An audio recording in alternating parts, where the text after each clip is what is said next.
They go after women.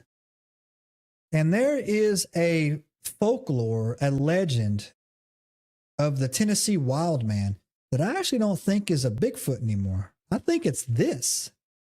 If you can go look this up, their story of this Tennessee, Upper East Tennessee has had its own version of Bigfoot for a while called the Tennessee wild man. You can look it up. He's different than most Bigfoots because he's only 6 feet tall.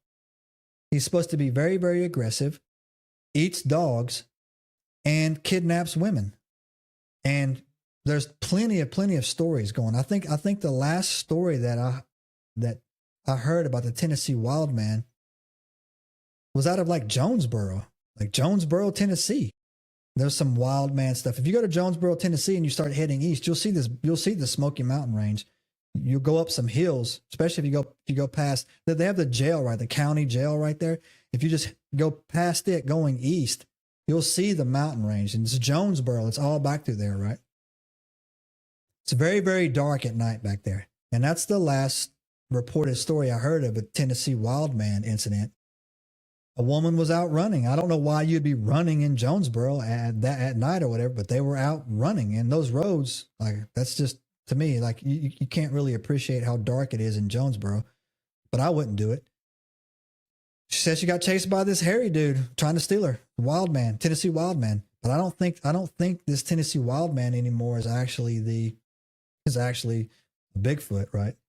But there's also a story that I want you guys to go and take a look at. I covered it, EnigmaCast episode 24. It was a story about this a First Nation girl out in British Columbia, Canada. Her name is Seraphine Long. And she says that this happened. She was kidnapped and was gone for a year. And when she showed back up, she was pregnant and giving birth. And she told everybody that she was kidnapped by a wild man. And a lot of people just assumed that it was a Bigfoot, like a Yeti type individual, right? It could be. I've been told that these beings are sexually compatible with our women. I don't know anything about it, right? But I do know that it's funny that the only other thing that the United States of America doesn't track other than missing person, people, and national forest is Native American women disappearances. They don't track it. Those are the only 2 things they don't track. They know what you had for breakfast this morning. But we don't track Native American women who go missing on reservations. We just don't do it. Why? That's weird, man. That's just weird to me. I understand why you don't do the national forest because that's your lab. But why? There's something more, and it's not dudes. If it was just white dudes snatching up reservation girls, it would be all over the news. It would be all over the news. If it was just, dudes, reservation guys having trouble with the women or whatever, they would stop it. They would there's a reason why they don't track these abductions, right? It's very odd to me, right? And again, it opens more questions than it does answers. But these wild men exist, and they definitely exist in the Appalachian mountain range. And again, I don't know if they're cannibals or not. I couldn't find any evidence about it. And I actually don't think maybe, but I think the majority of them aren't because they live off the land, deers or whatever, fish, who knows? But yeah, guys, yeah, fam, it's got me perplexed, y'all. It's got me perplexed.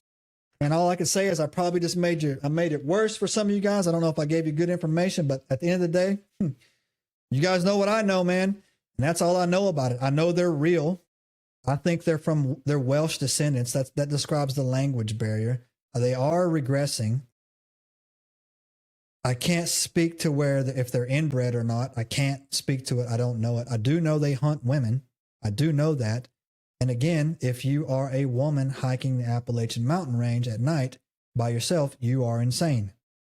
You are just asking to be abducted unless you're a vampire and you're wanting somebody to get a hold of you so you can, do them up, which again, I made a comment the other day and people thought I was laughing at me when I said there's vampires in the Appalachian mountain range. There is. There's all kinds of weirdness up there, right? I don't know of any in Upper East Tennessee or on the Western North Carolina border, but people have sent me stories out of West Virginia and Pennsylvania that I may or may not look into to do it because I just don't know if my mind is ready for the whole vampire angle to go into it. But I do know that everything we've ever been told, everything on these walls back here, everything that you've heard, the Bible specifically tells you don't drink the blood. Everything we've ever been told is absolutely real, guys. And that's it. Subscribe now and turn on notifications to join us on this extraordinary journey into the unknown.